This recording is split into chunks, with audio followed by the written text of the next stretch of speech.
Buenas tardes a todos y a todas. Quiero darles la más cordial bienvenida a nombre del Instituto de Democracia y Derechos Humanos de la Universidad Católica a esta conferencia de clausura denominada El rol cumplido por los sistemas de protección internacional de derechos humanos. Tendremos como panelistas en esta mesa a la doctora Elizabeth Salmón y a la doctora Jane Antila. Cada una de ellas dispondrá de 15 minutos para hacer sus intervenciones y luego tendremos la oportunidad de recibir algunas preguntas de parte de ustedes. Muchas gracias a nuestras panelistas por acompañarnos. Voy a empezar presentando a la doctora Elizabeth Salmón. La doctora Salmón es profesora de Derecho Internacional de la Facultad de Derecho de la Universidad Católica. Es doctora en Derecho Internacional por la Universidad de Sevilla. Actualmente relatora especial sobre la situación de los derechos humanos en la República Popular Democrática de Corea como miembro del Consejo de Derechos Humanos de las Naciones Unidas. Además, es consultora experta para la Jurisdicción Especial para la Paz de Colombia, ha sido consultora del Ministerio de Justicia y Derechos Humanos, del Ministerio de Defensa del Perú, ha sido consultora de la Comisión de la Verdad y Reconciliación del Perú, de Naciones Unidas y del Comité Internacional de la Cruz Roja. Ella participa como ponente en numerosos eventos alrededor del mundo y es autora de publicaciones en Derecho Internacional Público, Derecho Internacional de los Derechos Humanos, Derecho Penal Internacional, Derecho Internacional Humanitario y Justicia Transicional. Fue directora ejecutiva del IDEPUC y actualmente es también investigadora de nuestro instituto. Doctora. Muchas gracias, Valeria. Quiero, en primer lugar, agradecer, por supuesto, esta invitación del Instituto de Democracia y Derechos Humanos a compartir esta mesa con la señora Janet Antilla, sobre que clausura de alguna manera una semana que ha sido intensa para el instituto en general, pero ha sido tremendamente productiva. Yo he estado siguiendo varias de las conferencias en los videos, en Facebook, en Internet, y la verdad es que ha sido sumamente valioso, que ha congregado múltiples lecturas, múltiples puntos de vista también desde las diferentes especialidades y experiencias de quienes han participado. Entonces, en realidad, esta invitación a hacer la última mesa es una invitación tremendamente complicada porque creo que varias de las cosas que se me pidieron en la nota, en la carta que gentilmente me mandaron, de alguna manera ya han sido tocadas desde diversas perspectivas a lo largo de la semana.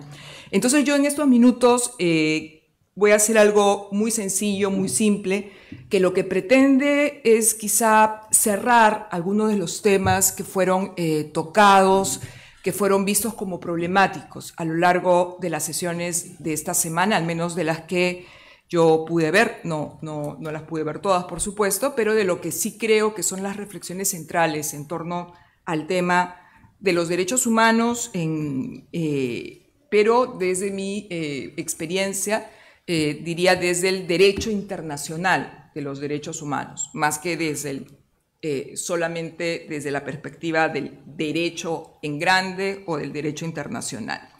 Entonces yo quería en este tiempo presentar una reflexión sobre algo que se presenta como un falso dilema de nuestro tiempo, como una falsa tensión de nuestro tiempo, y que tiene que ver con una afirmación que es cierta, una verificación objetiva, y es que nunca antes en la historia de la humanidad hemos tenido tantas normas sobre derechos humanos, tanta producción normativa internacional en torno al tema de los derechos humanos, ni tampoco tanta institucionalidad, es decir, órganos, instituciones que monitorean, que vigilan, que acompañan el cumplimiento de los derechos humanos por parte de los estados.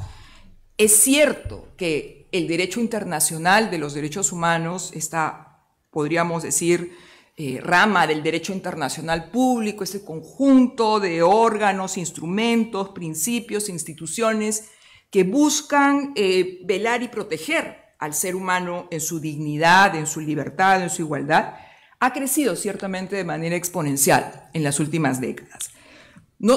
Tanto a nivel de normativa de tratados, convenciones, acuerdos, declaraciones, principios, no interesa el nombre, acuerdos jurídicos entre sujetos que tienen consecuencias jurídicas, y también toda una producción de diversos actores que sin tener la competencia de obligar al Estado, sin embargo, terminan pronunciándose a través de lo que en derecho decimos los instrumentos de soft law, y que son instrumentos, declaraciones que al final del día también contribuyen a incrementar el contenido, la importancia de los derechos consagrados, y muchas veces terminan siendo, como se dice en México, un gatillador, ¿no es así? Porque a partir de una declaración luego se llega al convencimiento de que hay que tener una norma, un tratado sobre el tema, y esto se ha visto en muchas ocasiones.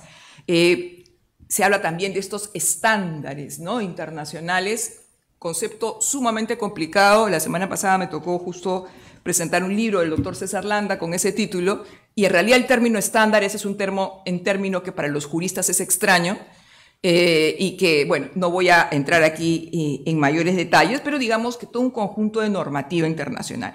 Pero además también tenemos un conjunto de instituciones, ¿no es así? Cortes regionales como la Corte Interamericana, tenemos los comités de Naciones Unidas, que son estos órganos creados por los tratados para vigilar el cumplimiento. Tenemos un conjunto de mecanismos que se denominan extraconvencionales, por ejemplo, relatores. Aquí está Eduardo González, quien es relator para la República de Mali, la vigilancia sobre los derechos humanos en Mali.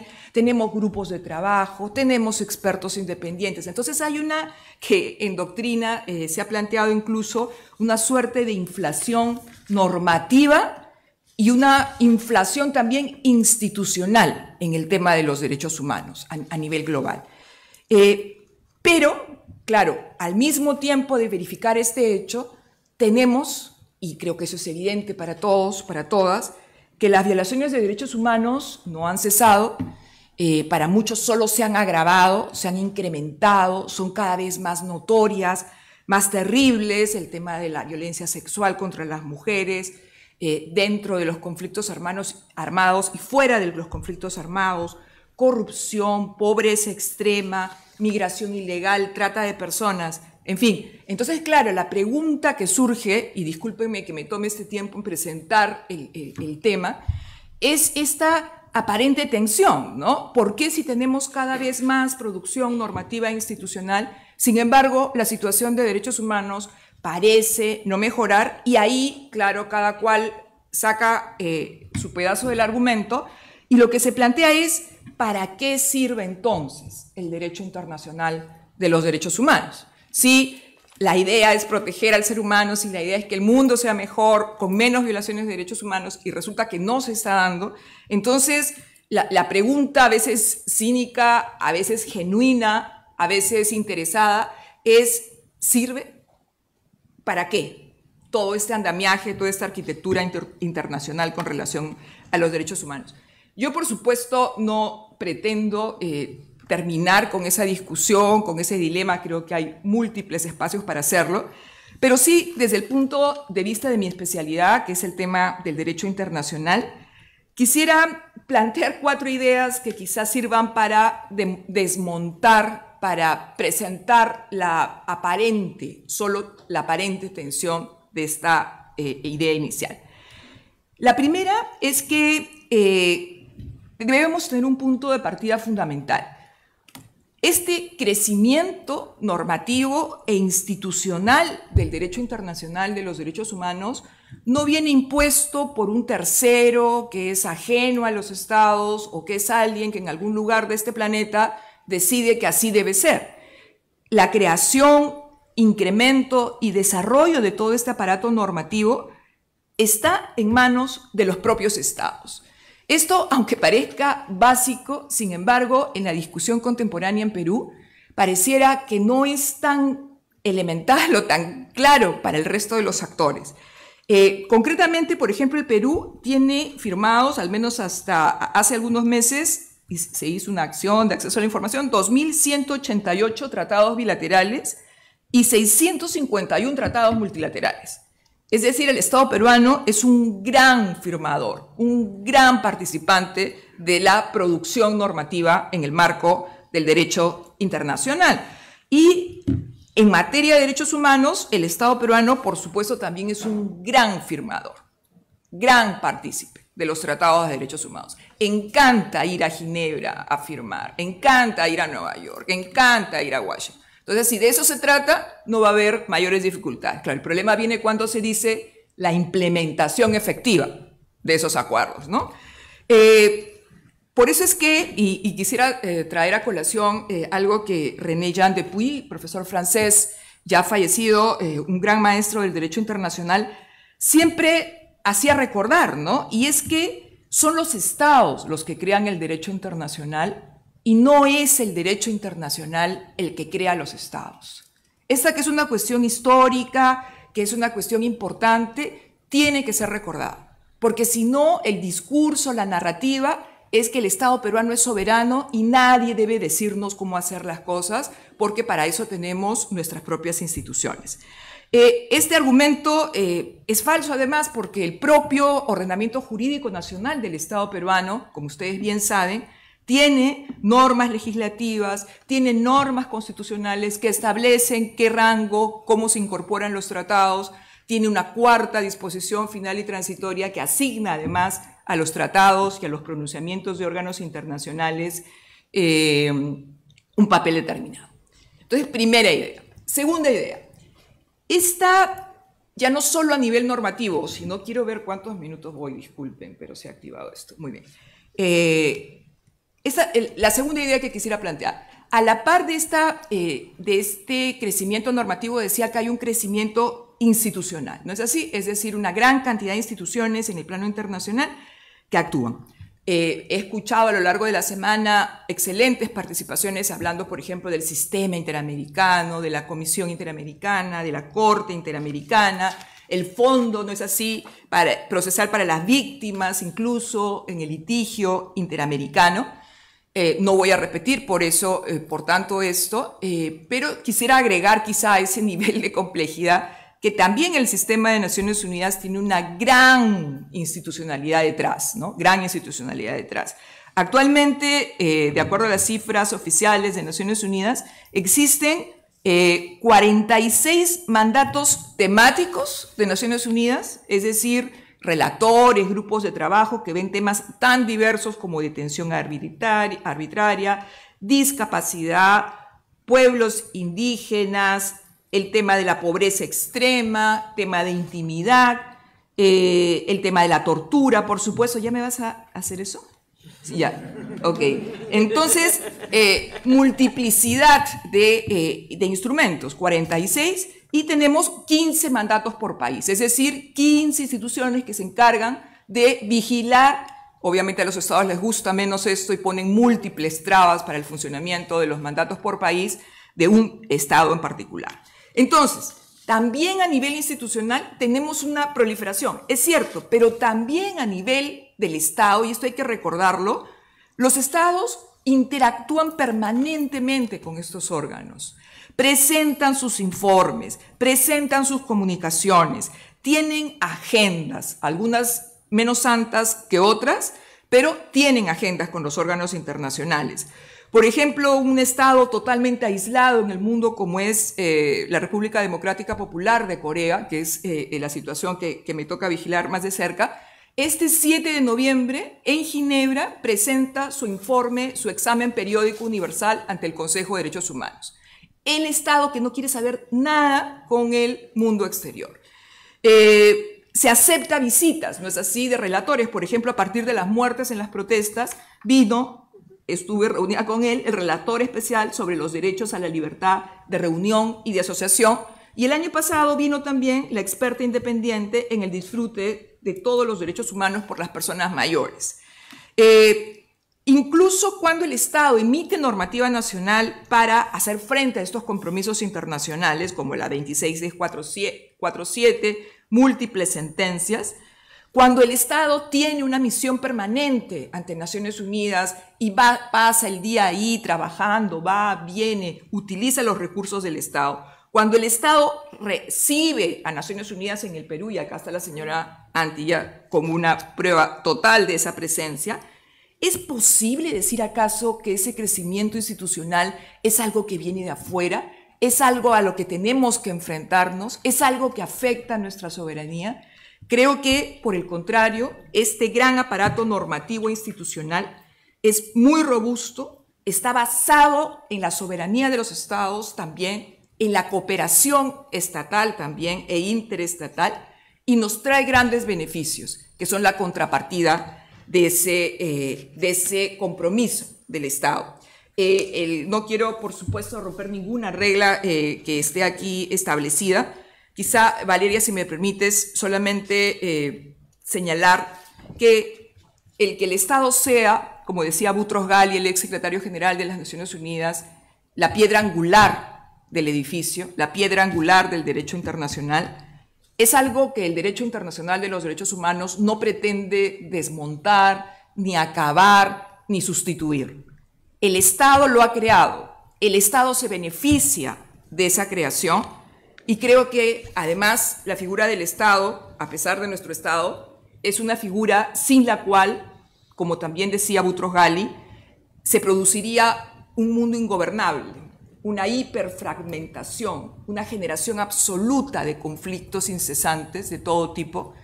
Por lo tanto, Estado, soberanía, derechos humanos y derecho internacional, no nos confundamos, es parte esencial de lo que queremos hacer y también de lo que debemos hacer. Como decía el príncipe Said al-Hussein, las violaciones, cuando hay violaciones de derechos humanos, eso no lo decía el príncipe, es que algo está pasando internamente, ¿no? Que se está empezando a descomponer el Estado de Derecho internamente, cuando empiezan a haber esos enfrentamientos, no, pero es que en realidad yo no quiero hacer esto, no, en realidad es este quien lo va a hacer y no el sistema internacional. Y finalmente, como sí decía el príncipe, hay que recordar, y en eso hay que estar tremendamente alertas, que las violaciones de derechos humanos de hoy son los conflictos de mañana. Y solo con un sentido amplio de solidaridad y de cumplimiento de obligaciones internacionales es que vamos a poder, quizá con suerte, con compromiso, con constancia, revertir esa situación. Gracias.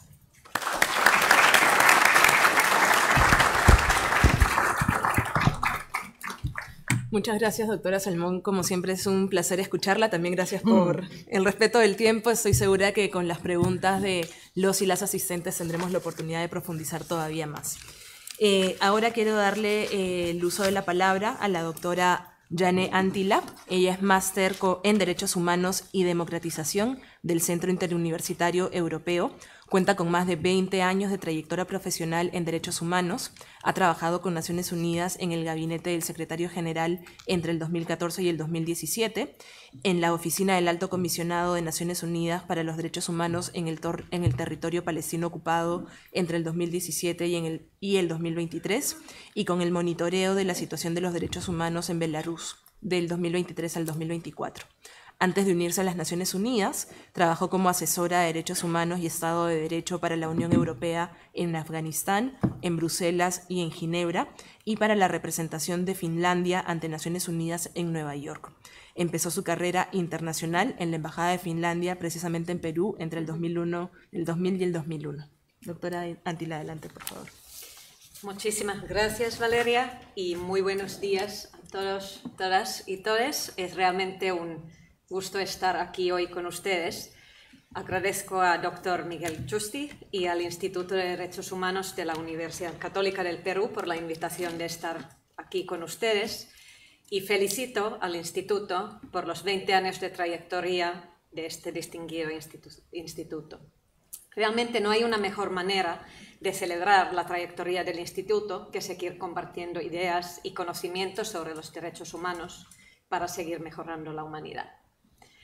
Yo represento aquí en el Perú a la Oficina del Alto Comisionado de las Naciones Unidas para los Derechos Humanos, y nuestra oficina es la principal entidad de las Naciones Unidas en derechos humanos. Representamos realmente lo que es el compromiso de los Estados miembros de las Naciones Unidas para la promoción y protección de todos los derechos que vienen garantizados y establecidos en la Declaración Universal de Derechos Humanos. Y como bien dijo doctora Salmón, son los estados que lo han establecido. Aquí en el Perú firmamos en febrero 2023, entonces solo hace un año y medio, un memorándum de entendimiento y un plan de trabajo con el Estado peruano, a partir de la cual se instaló una misión técnica por un plazo de 2 años iniciales que podemos renovar si estamos de mutuo acuerdo con el Estado peruano. Y en este momento nuestro plan de trabajo se involucra a 8 instituciones del Estado y define 27 líneas de trabajo para mejorar la protección de derechos humanos en el Perú. Entiendo, no tenía el placer, la posibilidad de estar aquí con ustedes durante esta semana, pero entiendo que han tenido la oportunidad de tomar la temática de derechos humanos desde varios ángulos, explorando la importancia de los derechos humanos a la democracia, a la lucha contra la corrupción y para las poblaciones en situaciones de vulnerabilidad. Entiendo que también han conversado sobre la relevancia de derechos humanos con actores y temáticas más nuevas, cómo importan derechos humanos a las empresas, qué significan en el contexto del cambio climático o en el uso de las nuevas tecnologías. Todas estas áreas más nuevas y especializadas son realmente un producto de una evolución normativa y de los mecanismos de protección de derechos humanos a nivel universal, de los cuales ha hablado un poco doctora Salmón, y noté que en la agenda realmente no habían profundizado mucho sobre el sistema de Naciones Unidas, de esta protección. Entonces, aunque tal vez hubiera tenido que tener este discurso más bien en el principio de la semana, pero me voy a permitir un poco recorrer algunos fundamentos del sistema universal, que es el sistema de las Naciones Unidas. Y allá realmente tenemos que comenzar por la Declaración Universal de los Derechos Humanos, como es el documento realmente fundamental en la historia de los derechos humanos. Y aquí es importante destacar un punto, porque muchas veces escuchamos la crítica que los derechos humanos son un producto occidental, que son algo foráneo, que se está imponiendo desde fuera. Pues hace más de 75 años, allá cuando estuvieron negociando y elaborando la declaración, había representantes de países y de sistemas de valores y de gobierno tan diversos como, por ejemplo, China, Francia, en esa época estaba la Unión Soviética, Líbano, Sudáfrica o Saudi Arabia. Entonces, realmente para decir que sería un producto occidental sería equivocarse en la historia, en cómo se elaboró este instrumento tan clave. Pues la Declaración Universal, como seguramente saben ustedes, incluía todos los derechos de todos los ramos, pero luego ya, 20 años después, en las décadas de 60, cuando llegamos en el punto de desarrollar tratados vinculantes de derechos humanos, se tenían que dividir en 2 pactos internacionales, como seguramente conocen ustedes, el Pacto Internacional de Derechos Civiles y Políticos y de Económicos, Sociales y Culturales, y eso refleja el estado del mundo en ese entonces, donde existía una división política bien fuerte. La influencia de la Declaración de Derechos Humanos en las décadas posteriores ha sido realmente notable. Ha desempeñado una función única en avances en la igualdad de la mujer, en los progresos en educación y sanidad, en el desmantelamiento del apartheid en Sudáfrica y, sin duda, en las victorias de la independencia sobre el dominio colonial. La declaración también inspiró un florecimiento de la sociedad civil, que en sí misma fue enormemente decisiva tanto en el desarrollo como en el avance del programa de los derechos humanos.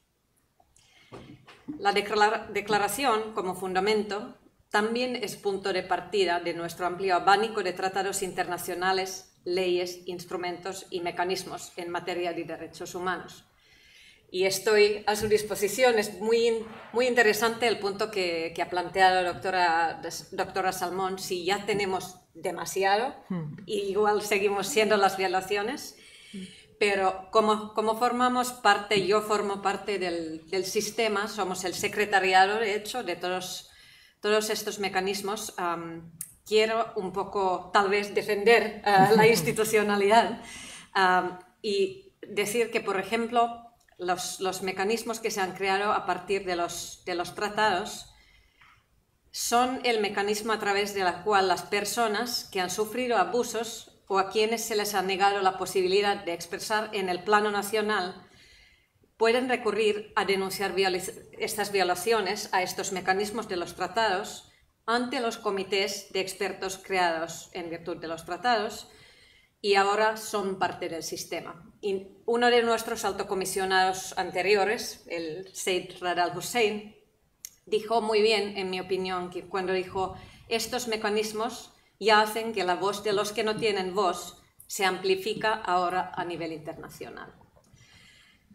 Y entonces en el mandato de estos comités, estos creados en virtud de tratados, ellos tienen la tarea de realizar un seguimiento de la aplicación de los 9 principales tratados internacionales de derechos humanos y, si procede, sus protocolos facultativos por parte de los estados que son parte.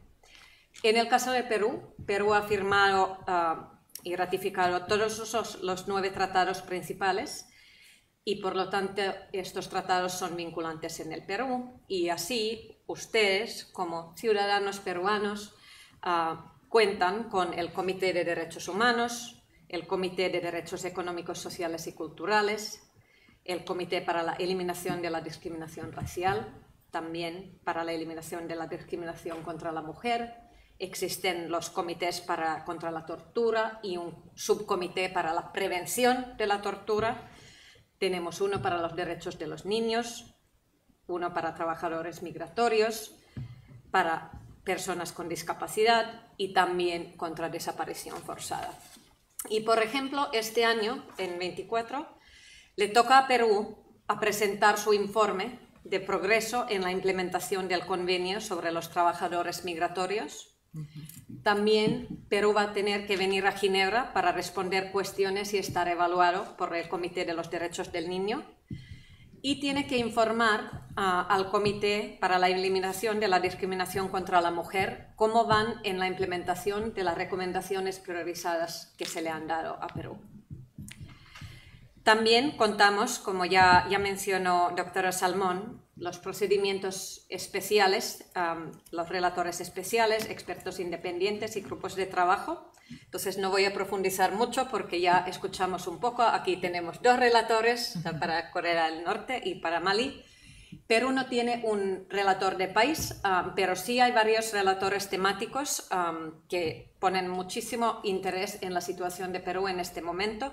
Doctora Salmón ha mencionado las visitas que han venido haciendo a Perú el relator sobre libertad de asociación y asamblea y de personas adultas mayores, pero también, por ejemplo, últimamente la relatora sobre independencia de jueces y fiscales y la relatora para los defensores de derechos humanos están siguiendo muy de cerca casos individuales de defensores, de jueces y fiscales peruanos que tal vez ven sus derechos contestados, entre ellos se evalúan cada 4 o 5 años. Entonces, cada estado del mundo está sometido a una evaluación, ¿cómo se dice?, entre pares, de peer evaluation, ¿no? Que otros estados, el estado que está siendo evaluado puede presentar su situación, sus retos, sus avances, pero recibe cuestiones por parte de otros estados y les tiene que dar la posibilidad de darles recomendaciones. Entonces, el Perú participó en su 4º ciclo de evaluación en el examen periódico universal en 23 y recibió 202 recomendaciones, de los cuales Perú aceptó 190. Entonces, como son estados soberanos, pueden decidir aceptar una recomendación, que significa un compromiso de realmente ir implementándolo, o simplemente decir que tomamos nota, sabemos, pero tal vez esto no va a pasar. Entonces hay que felicitar al Perú, que realmente aceptó casi todas las recomendaciones que se le dieron. Bueno, para ir cerrando, quería tal vez un poco regresar en dónde estamos y hacia dónde vamos. Y creo que el progreso que hemos visto en este súper corto recorrido que viene desde hace décadas ha sido un enorme progreso, inspirador y sumamente aleccionador. Y los derechos humanos tampoco se detienen porque dependen de personas que vienen con energía e ideas nuevas. Y en los últimos años, los temas relacionados con los jóvenes han cobrado un gran impulso en las Naciones Unidas, debido a las dificultades particulares que afrontan y las oportunidades que puede aportar la participación de la juventud al progreso social y al cambio. El secretario general de las Naciones Unidas estableció que el trabajo con y para los jóvenes es una de las principales prioridades de la organización. Desde nuestra oficina del Alto Comisionado venimos acompañando diversas acciones a nivel global que involucran a los jóvenes en temas como cambio climático e inteligencia artificial y otros retos nuevos que nos están llegando. Al mismo tiempo, y esto tal vez es una buena apertura para nuestra conversación con lo que ha dicho la doctora Salmón, el trabajo cada vez más se está centrando en la prevención y en el intercambio de buenas prácticas en diversas temáticas, como por ejemplo la educación inclusiva. Se han propuesto y aplicado una multitud de directrices, lo que ha permitido cambiar vidas. Y es muy frecuente que hablamos de situaciones en las que no se consiguen proteger los derechos humanos, pero pocas veces preguntamos, y mucho menos cuantificamos, ¿cuántas vidas se han transformado gracias a la aplicación de estas normas y estos instrumentos que tenemos? ¿Cuántas violaciones hemos podido evitar? Es mucho más difícil de cuantificar lo que no pasó que lo que vemos pasar cada día. Nos enfrentamos a retos significativos, pero no podemos olvidar que la Declaración Universal de Derechos Humanos y los pactos basados en dicho texto no se crearon en un marco de una utopía perfecta, sino como respuesta colectiva a una de las mayores atrocidades de la humanidad. Juntos debemos seguir construyendo una lógica alternativa de solidaridad y derechos humanos que contradiga al mensaje de división y odio de los demagogos. Los tratados de derechos humanos nos facilitan los instrumentos necesarios para lograrlo. La historia ha evolucionado hacia una mayor inclusión y un mayor nivel de justicia para todas las personas, y al seguir unidos en la lucha por los derechos humanos, tenemos el poder de garantizar que este progreso no se vuelva sobre sus pasos. Finalmente, los invito a recordar a Eleanor Roosevelt, quien jugó un destacado papel como presidenta del entonces Comité de Redacción de la Declaración Universal de Derechos Humanos, y quien nos decía, y esto es uno de mis quotes favoritas de todos los tiempos: ¿dónde finalmente comienzan los derechos humanos? En pequeñas partes, cerca del hogar, en la fábrica donde trabajas, la escuela a la que asistes. A menos que esos derechos tengan significado allí, tendrán poco significado en cualquier otro lugar. Muchas gracias.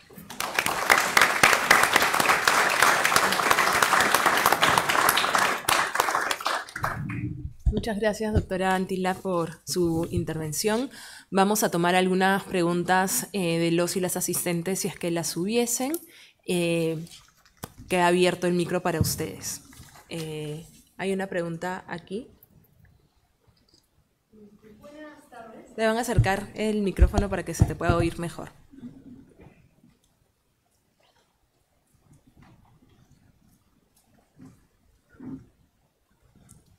Buenas tardes y muchas gracias por la presentación. Mi pregunta era para la doctora Salmón. Usted habló sobre la excesiva institucionalización. Quisiera saber si esta excesiva institucionalización, que podría traducirse por una burocratización elevada, podría de alguna forma deslegitimizar la causa misma de estas instituciones. Muchas gracias.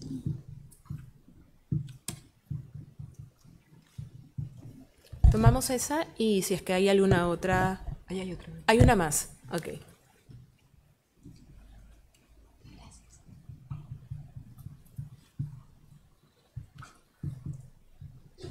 Buenas tardes.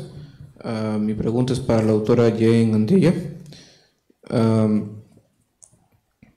En realidad tenía planeado hacer mi pregunta original era ¿por qué en la década de los 80, 90, por qué en esa década de 80 y 90, perdón, la ONU no hizo nada para ayudarnos contra la dictadura de Fujimori y Montesinos? ¿Por qué no combatieron esas problemáticas cuando esos dos estaban en el poder?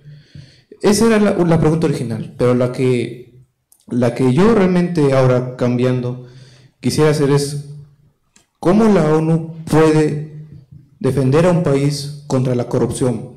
Por ejemplo, la nuestra. Eso era. Muchas gracias.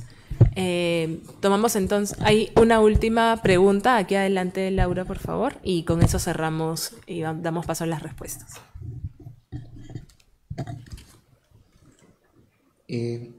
Buenas tardes con doctoras y público en general. En sí, y bueno, primero felicitar las buenas exposiciones de cada una de la otra Elizabeth y la otra Janet, ¿sí?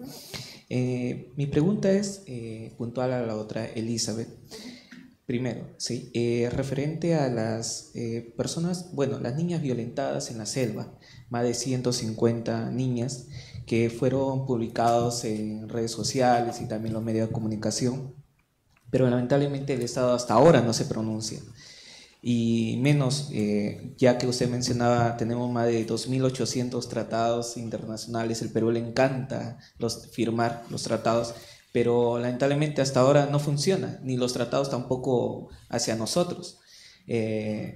Buscar estas igualdades, buscar también a que haya una verdad ante estos hechos.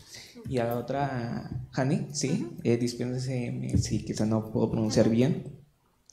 Doctora, yo quizás seré uno de los pocos que está sobre y también busque salvaguardar a personas de la India que lamentablemente están siendo forzadas por sus mismos estados.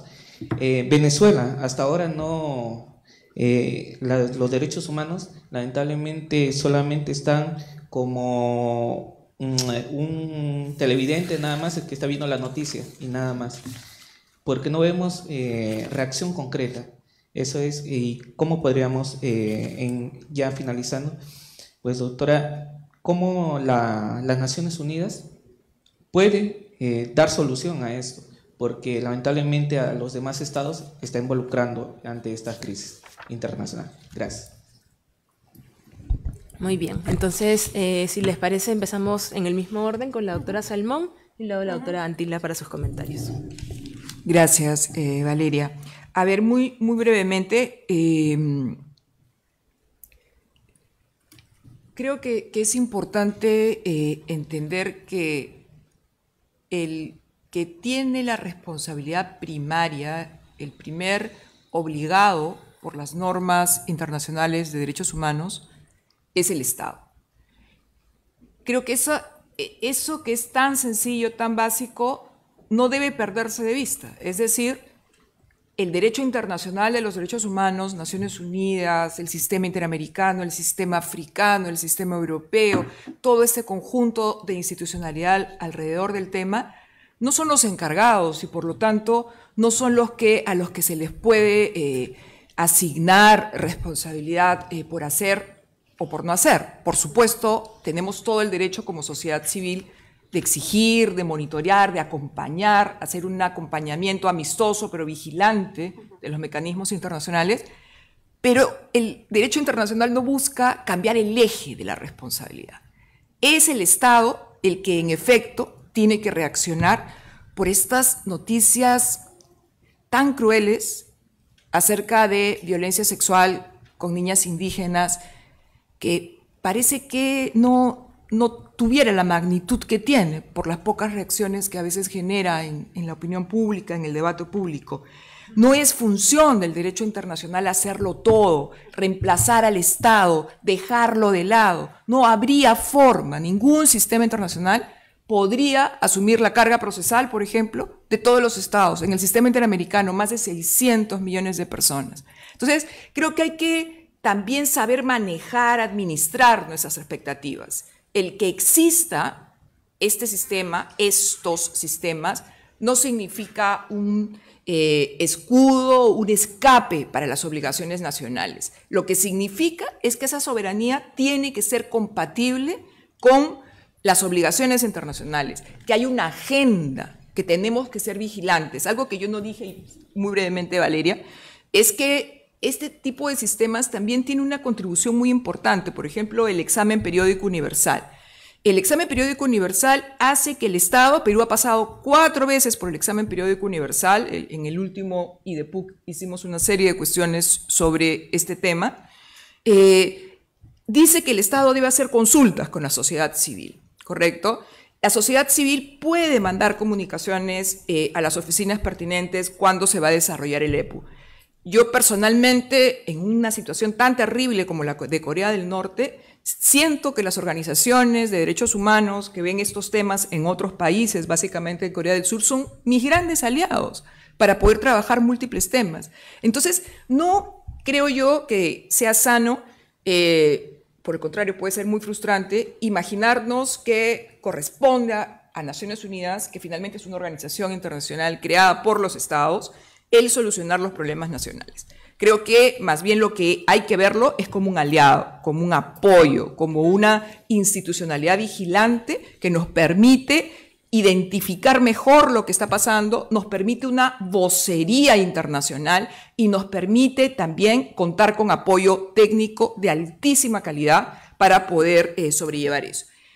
Finalmente, yo quisiera decir que mi introducción acerca de esta inflación normativa institucional me sirvió para reafirmar que es el Estado el principal obligado, ¿correcto?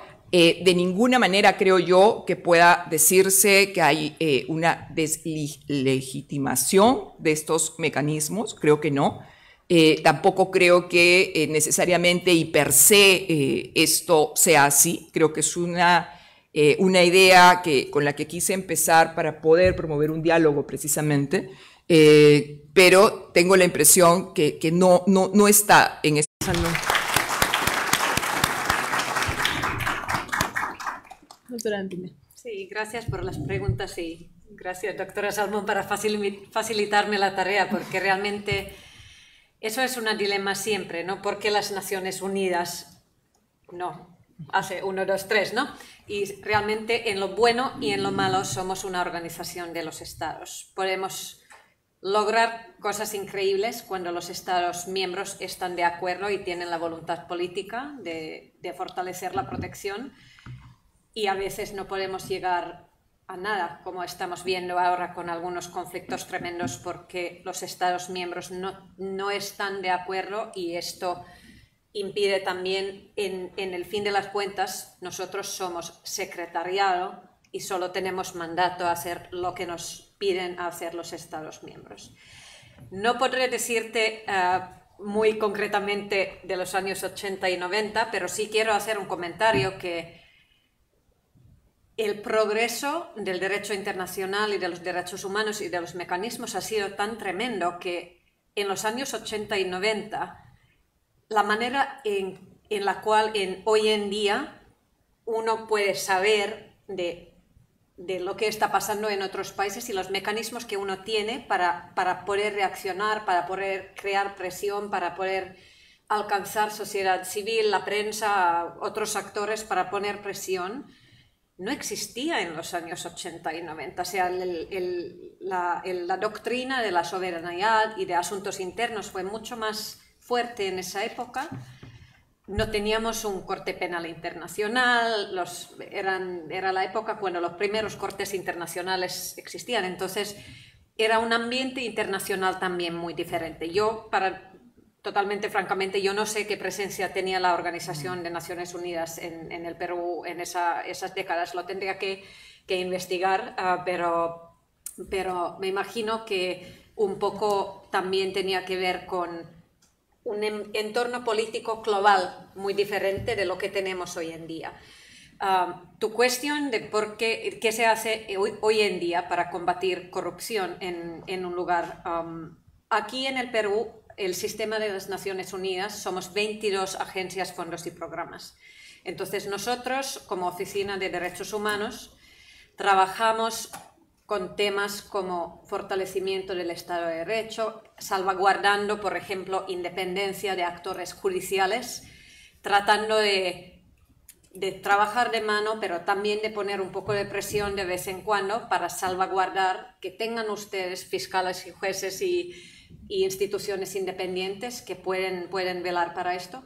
También trabajamos con la sociedad civil, con la prensa, para salvaguardar la libertad de expresión, para que ustedes todos puedan saber cuando pasan casos de corrupción, y hacemos un monitoreo continuo de la situación, un análisis, y vamos conversando detrás de las puertas cerradas con las instituciones clave para alertar cuando hay una amenaza. Pero hay otros actores del sistema de Naciones Unidas, como es, por ejemplo, el UNODC, la Oficina para Crimen Organizado y Drogas, y ellos tienen un mandato muy específico para trabajar en contra la corrupción. Ellos son quienes son responsables para la implementación de la Convención contra la Corrupción, y allá también existe un órgano de tratados. El Estado peruano allá también tiene que rendir cuentas de cómo se está implementando esta convención. Entonces, tenemos varios ramos del sistema de la ONU, y para la corrupción en particular está UNODC, quien es responsable. Tengo que pedir un poco de clarificación para la segunda pregunta. No sé si entendí muy bien cuál fue la pregunta. Mencionaste primero sobre el lenguaje inclusivo y luego también sobre Venezuela, pero no capté muy bien. Sí, sobre el lenguaje inclusivo, la RAE ya reconoció en su momento. RAE, Diccionario de la Real Academia Española.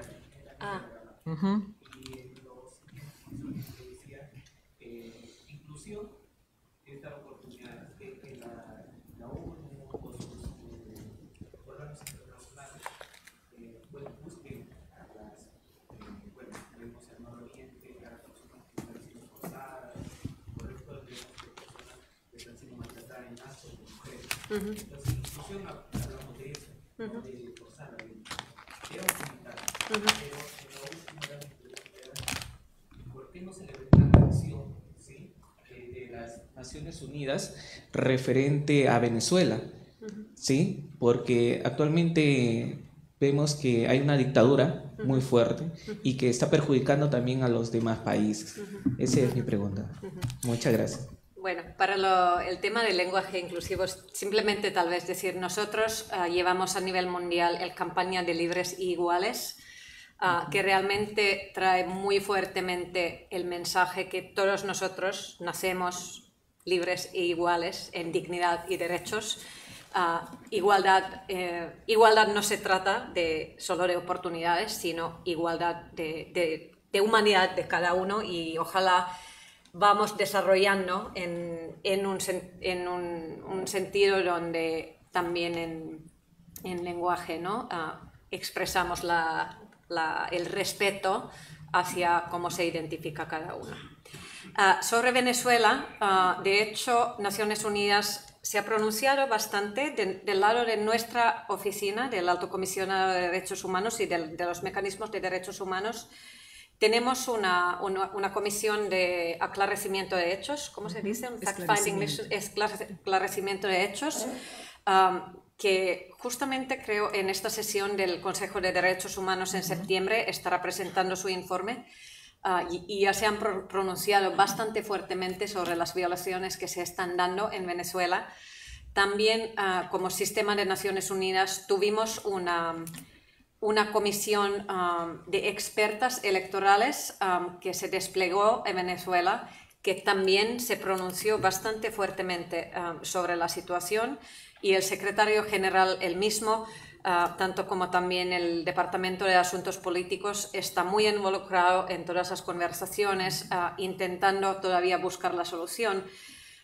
Y también el lado del sistema de Naciones Unidas que tiene que ver con refugiados, inmigrantes, ya está en una alerta muy activa para preparar una posible segunda ola desafortunadamente, de migrantes que tal vez quieren huir de la situación. Entonces, el sistema está trabajando todos los ramos de trabajo que se puede, pero como empezamos las respuestas, es una de esas situaciones donde realmente solo una presión concertada de todos los estados de la región y globalmente tal vez puede apoyar al pueblo venezolano a llegar a una situación un poco más sostenible.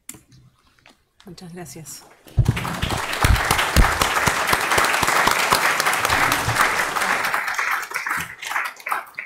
Muchas gracias a todos, a todas por su presencia en esta mesa de clausura. Yo quiero darle o invitar al doctor Miguel Yusti, director del Instituto de Democracia y Derechos Humanos de la Universidad Católica, a que pase al podio para unas palabras finales. Muchas gracias.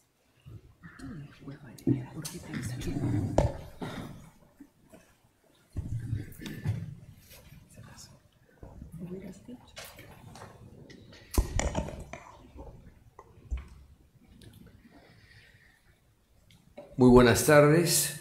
Deseo dirigirles unas breves palabras para cerrar o clausurar el 19º Encuentro de Derechos Humanos organizado por el IDEPUC. Serán palabras de reflexión y de agradecimiento, por lo que comienzo agradeciendo a la doctora Elizabeth Salmón, a quien acabamos de escuchar, quien fuera por muchos años y hasta hace pocos meses directora de nuestro instituto. Ella ha tenido la responsabilidad de organizar los encuentros de los últimos años, imprimiéndoles su sello personal y generando la gran convocatoria que también esta vez se ha podido apreciar. Agradezco también a Yane Antila, jefa de la misión técnica en el Perú de la Oficina del Alto Comisionado de las Naciones Unidas para los Derechos Humanos, con cuya valiosa colaboración hemos contado y esperamos seguir contando en los próximos años frente a los grandes desafíos que nos plantea la situación actual. Y a Valeria Reyes, coordinadora del área de investigaciones del Instituto, quien lleva a cabo una gran labor al frente de nuestro dinámico equipo de investigadores.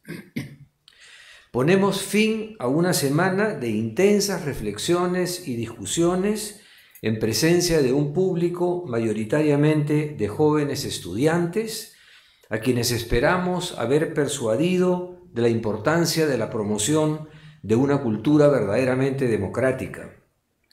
Cumpliendo este año nuestro 20 aniversario, queríamos proponer un balance de la agenda de derechos humanos trabajada por el IDEPUC desde su creación, así como analizar los retos o los dilemas que la actualidad mundial plantea al trabajo humanitario.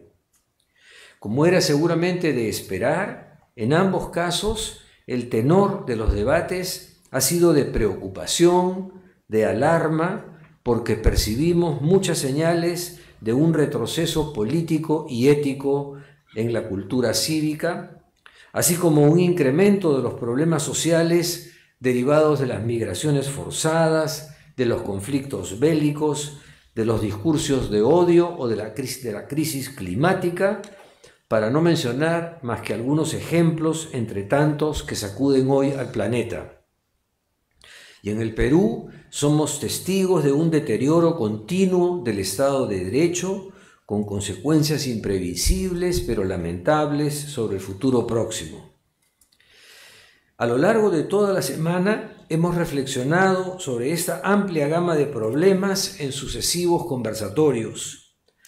Pese al clima desalentador que se ha percibido, hemos tratado, sin embargo, de ofrecer resistencia, pensando en las posibilidades que nos ofrece la academia para prestar una contribución a revertir el estado de cosas y pensando también en las energías estudiantiles o en la formación de una conciencia ciudadana. Recuerdo aquí, como lo hemos hecho durante todo el encuentro, el lema con el que estamos celebrando el aniversario del IDEPUC, que hemos elegido aludiendo igualmente al lema de nuestra universidad: mantener viva la luz de los derechos humanos, especialmente en estos tiempos sombríos. Quiero agradecer a los más de 30 especialistas, académicos e investigadores, profesores o activistas en derechos humanos, estudiantes, que han participado como panelistas en los conversatorios.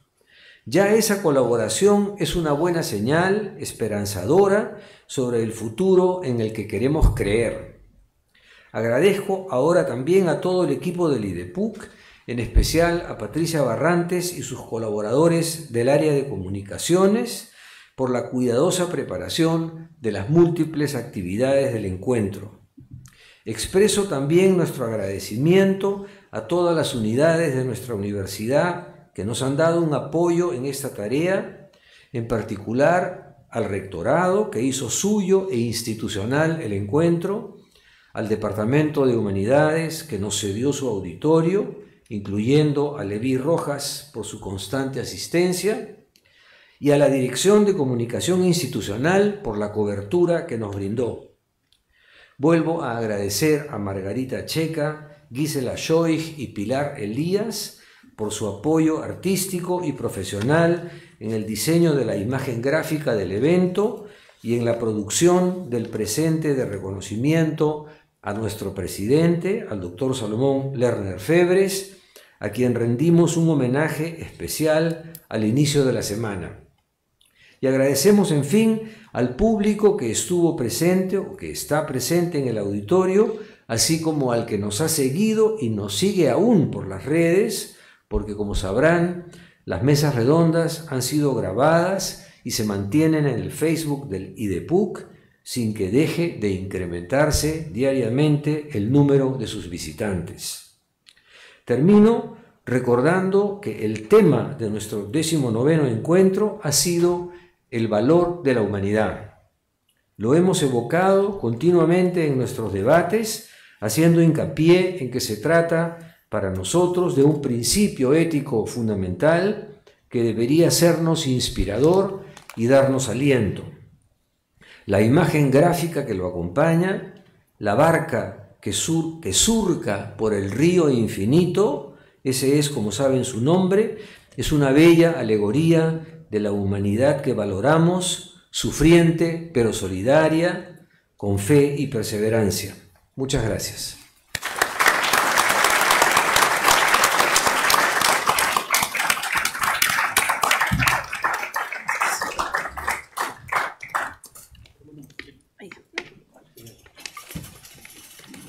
¿Puedo tomar una de banda? Sí, ¿no? Doctor.